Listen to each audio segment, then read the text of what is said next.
Hi, welcome to Detours Understanding Acquired Brain Injury. And as you can see, I have Lisa with me, who is our host who does families and who does helping caregivers and who talks about issues of families and caregivers along with survivors. And we talk about mostly those kind of issues and kids and things like that. That's more or less her specialty, as it were, and mental illness general. And so tonight, I'm going to just hand it off to Lisa and we'll get started and start addressing the topic we're going to talk about tonight. Lisa? Hello. Hi. So tonight's topic? Basically, we are talking about how to help your loved one when they come home from the hospital who has had a brain injury, Well, what the family can do to help them, to live more, comfortable again, whether it be, physical needs, emotional needs, whatever the case may be. right. And we're going to be mainly focusing on physical. So you're the one who did most of the research and checking on this stuff. So I'll kind of be following your lead. But yeah, it's like when somebody suffered brain injury, whether it's mild, moderate, severe, catastrophic, um, the most obvious kind of problems they'll have are physical. And we're really quite good at taking care and helping with that as far as the medical system is concerned. And there are some very obvious and clear things that we can do to help. The thing is, you often, you have to ask the physical therapist, ask the occupational therapist, ask the physiatrist, physical medicine physician, like, hey, what kind of things should we do? Prep, get together. And so, can you tell us like some of the things you've like found and you know, Well, it all depends on if they need a wheelchair. It yeah, depends on if they can walk. Um, Also, any kind of handrails to yeah, be put up, whether it be in the shower or, depending on how your house is set up. Like, if there's steps, you may want to put a handrail. That way they can hold on to that and get up, step up. So it all depends on how the house is set up. What else? Oh boy. Or, okay, like say if they want to take a shower, they have shower chairs that they could sit in instead of standing and having to worry about falling. They I could use just sit one of those. there. And a lot of this stuff they can actually get from either like, a place in your town. Like we have a, social services area in our town that you could just ask and, they'll get it to you. You can get it from a lot, like from churches. Mm. It's amazing where you can get this stuff, if you can't, can't afford to buy it, whatever the case may be. Sometimes it's easier just to get the wheelchairs, you know, from these places too. Yeah. Trying to think what else. Whether it be a cane, wheelchair, shower chair, handrails. Those are the most important, honestly. You can get these things at the drugstore. All walkers. That's yeah, my cane, my walker, definitely. I mean, I use my cane for balance, but a lot of what you're describing, durable medical equipment, which name tells you what it is, will be paid for by insurance if you have it, or Medicare, Medicaid. Yes. DME is covered. You need a prescription for a lot of that, so your doc should provide a prescription for DME. And like the straightforward stuff like the canes and the walkers, you can get those on eBay or whatever. Forgive me for putting it this way, somebody died. So you can get your hands on that stuff pretty cheap usually, or state sales or whatever. But if you want, new, I mean, it's not, the canes aren't that expensive. I mean, I got that for No. like $10. And you can find ones for cheaper than that, for 3 or even $2. I mean, or make one yourself for Pete's sakes. I mean, you can cut a branch or something like that. I mean, True. my days of scouts. I mean, I remember hacking a branch and making a walking stick. And, if you're Yeah. enterprising, carve it. This is where we talked about awareness of your own skills. It's like you as family members, it's like if you know their judgment on their own skills isn't so great, maybe you don't want to let them carve it. But it is something you could do, Yes. honestly. And, a little personal statement. I mean, I wouldn't mind if I had any carving skills. I'd be more likely to include thumb on it. But you can if you want. But durable medical equipment, it is covered usually under Part D or C, and Medicare. I think that's Part D or C. I'd have to check that to be specific. So, but it is usually covered Medicare, Medicaid, and it is covered under Mhm. most insurances under durable medical equipment. Ask your physician, Yes. physiatrist. As far as home architecture, this can be a bit tricky. Some insurance plans do allow you and will pay for modification for ramps, Oh, or Rams, yes. for ramps if you need a wheelchair, obviously, or for like a stair chair if you have stairs that go upstairs, an elevator, which is Yes. basically one of those granny seats. Those of you who remember Gremlins, the Mm. but yeah, stuff like that. So those kind of modifications, were you doing a demo for us there for going up? Yeah. Well, those kind of things, they're expensive, but in some cases you may have in your insurance plans. And if not, there are charities and other things that you can find online which will help with that and those kind of modifications. You so, but if you need like modifications for your home, some are covered, some are not. Again, you ask your churches or your synagogues or your temples, or your mosques or what have you, that they definitely would have support for those kind of things if you need. I don't know. I mean, it's like depends on where you are, what you can find, but there are, and like as I said, things that you can find, on eBay or whatever else, or estate sales. Um, or Very find true. people who donate, and maybe even reach out to a nursing home they've got used or whatever. But keep in mind that means it may be kind of worn out. So do keep in mind that if you are taking used, you take the risks that come with use too. But speak with your physiatrist, your physical rehab nurses, speak with your PTs and your OTs, your PTAs and your OTAs. Yes. Ask them what they think, and if they can suggest a place to go, something along those Mhm. lines. All right. Very Mm, important. yeah. So, oh yes, and the wheelchair thing. Two things, because I've briefly had to use a wheelchair. There are two different types. There is the everyday workaday wheelchair, which has the big wheel and it has like a small one behind in front with a foot supports. And then there are the ones with just small wheels. Those are called Yes. transport wheelchairs. And a Mm-hmm. transport wheelchair is self-evident what it's for. It is used for moving a person who needs a wheelchair from location to location, but they are not meant for everyday use. Right. Transport wheelchairs are meant strictly from getting from point A to point B, and the workaday wheelchairs are the big wheel. So it's transport and at the everyday wheel. And then I use a walker, and there are walkers that you could sit, and as Yes. well as ones that, again, the walkers are meant like to help you just with improve your mobility. I use that because I am also an amputee as a result of my accident, and it makes a difference. But my balance also stinks. So, right. So, what else? Um, Well, what also is also important is making sure the home is safe. Like any like loose rugs, yeah. Oh, get them yeah. out of Yeah. the way. There's make sure there's like no debris anywhere. Just like make it so like they can have their own room. That way they can go in there whenever. They don't have to worry about tripping, falling, slipping. Well, You know, yeah. that's another big important thing.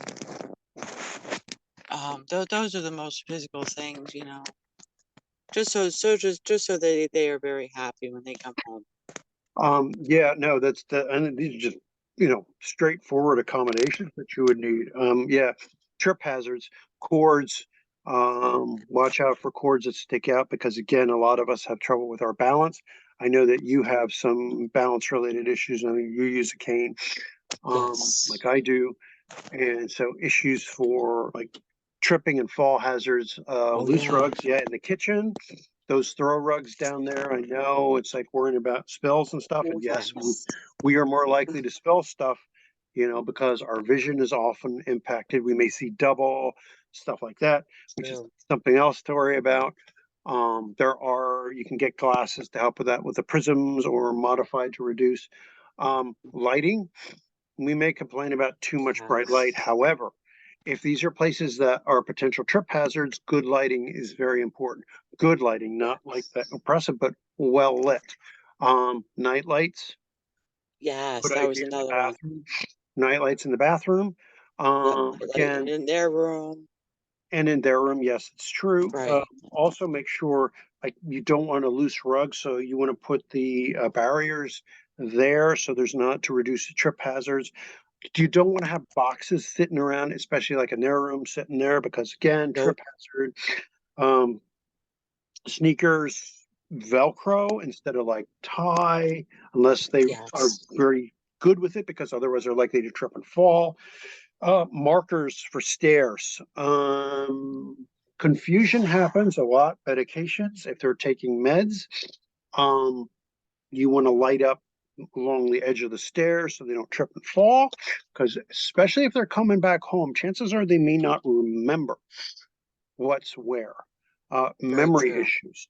And so your loved one, if they've been away for a while, or they have memory deficits, which most of us do. I know I do. I know I did. Yes, me And we too. forget stuff, right? Yeah. Like you know what I'm talking about. And you come back and you're like, I got to relearn where everything is. It's And like I so, don't remember that. right, exactly. And not to mention, it's like, even if you don't have memory problems, he's like, if you've been away, like those of us who remember like our college days and stuff, it's like, oh yeah, yeah, yeah. And if you're half asleep or if you're medicated, which many of us take anticonvulsants for seizures, which is something else to keep in mind, like padding or something soft on the floor. Um, Again, most of us don't have, but those who do, you want to make sure there's soft protection, like no sharp edges, metal, or anything dangerous, Right. like in the area in sleeping areas, because seizures happen at night in many cases, not all, but many. So protections from hitting our heads, that is important. Again, this does not apply to everybody, but it is important to keep in mind that if you know that's a diagnosis, that you want to make sure you're preventative.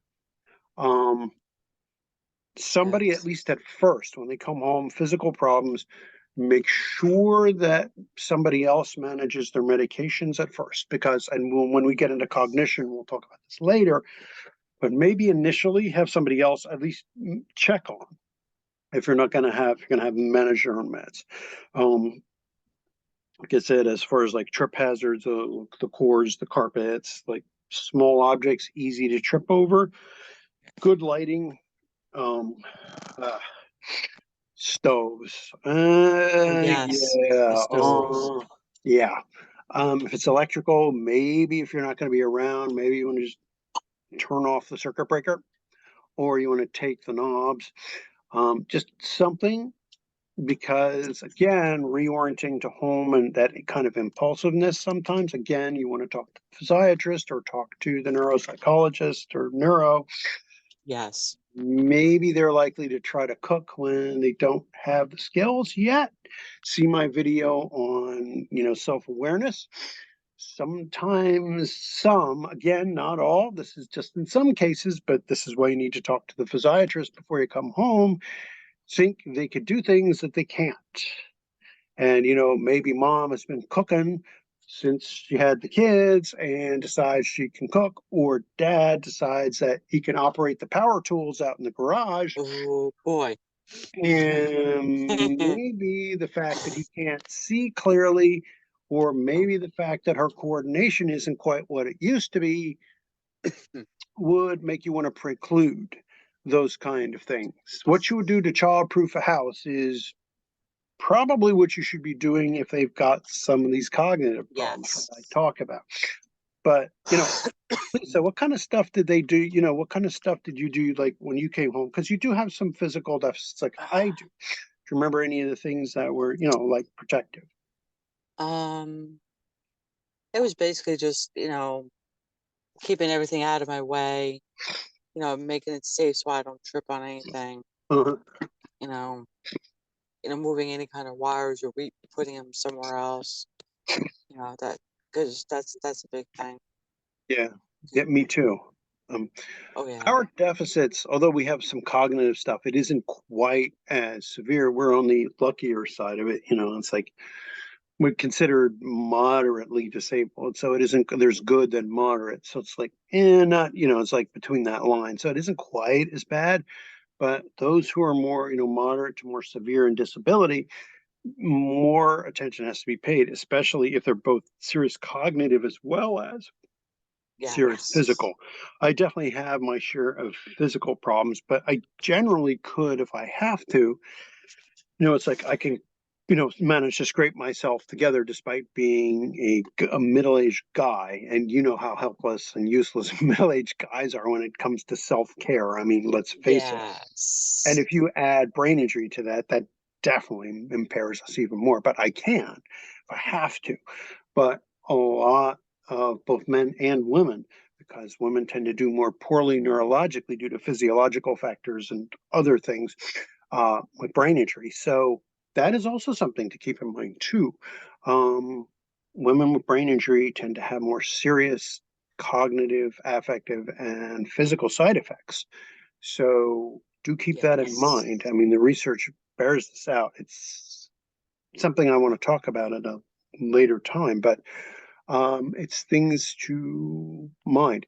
If you have kids also, and there's physical disability, it is important to explain uh, to them as to what changes to expect in, a mom or dad. Or in a grandparent, but what we're really focusing on right now is parents, because generally the elderly with serious physical symptoms, we all know where they end up typically. Um, just because usually they also see a deterioration over time, whereas generally those who are like our age in our 50s and those are in their 40s, 30s, 20s generally do not end up in nursing home unless it's catastrophic. In Right. those cases with catastrophic injury, usually that is where they end up, even in their 20s or teens when that happens. And unfortunately, it's like that's not Very as, unfortunate. yeah, and many of them don't last long, catch pneumonia and something else like that, and then they pass.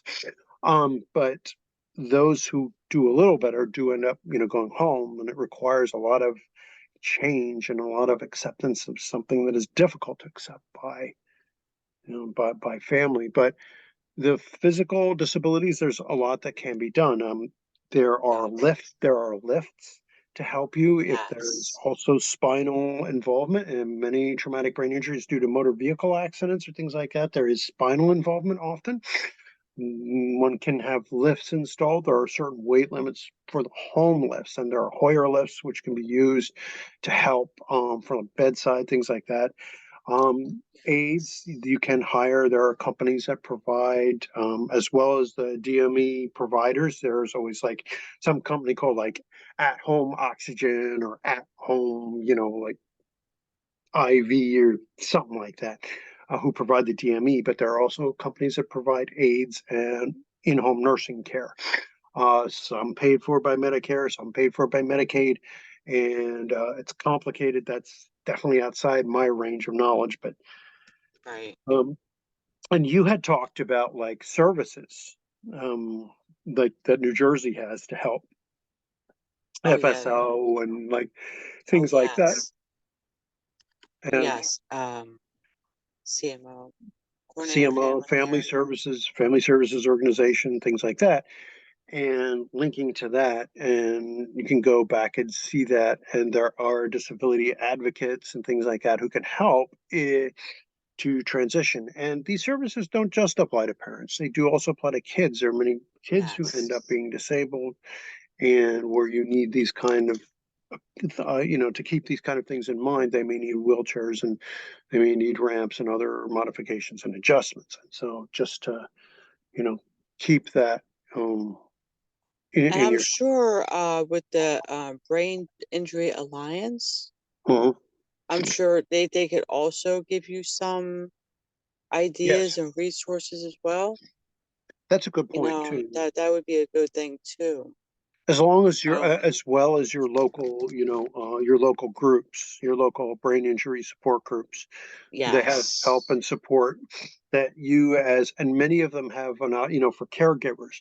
You as a caregiver can speak to, they'll often divide, and one half is for survivors, one part's for caregivers, and you can ask them, hey, who do you go to? Who do I turn to? That kind of thing too. So, yeah, I mean, there are a lot of things that can be done. Um, we'll be talking then next. The next video we'll be talking about like cognitive, and then we'll talk about emotional. And unfortunately, these are a little more challenging to deal with, but these kind of changes are very common. Also, there are things that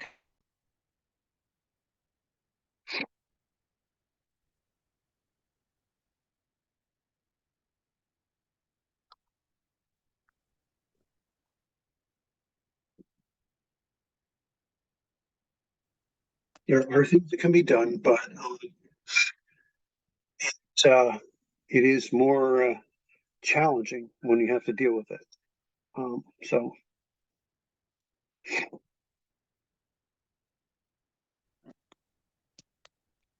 there are things that can be done, but it's like it definitely can be more challenging.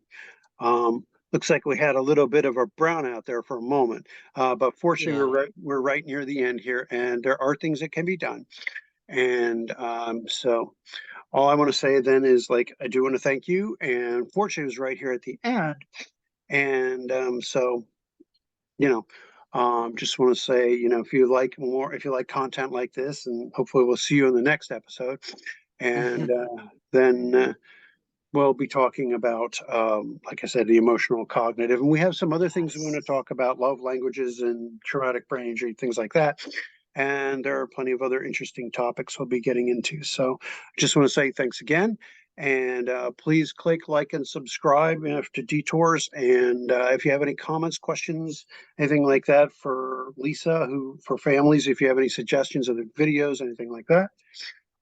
So I just want to say, like, And have a, share the oh, videos yeah, too. please share these videos and encourage people to click like and subscribe. That's how we get more viewers.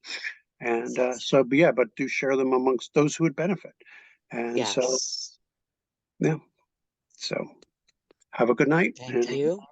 and thank you. And thanks again. So we'll see you next time. Bye.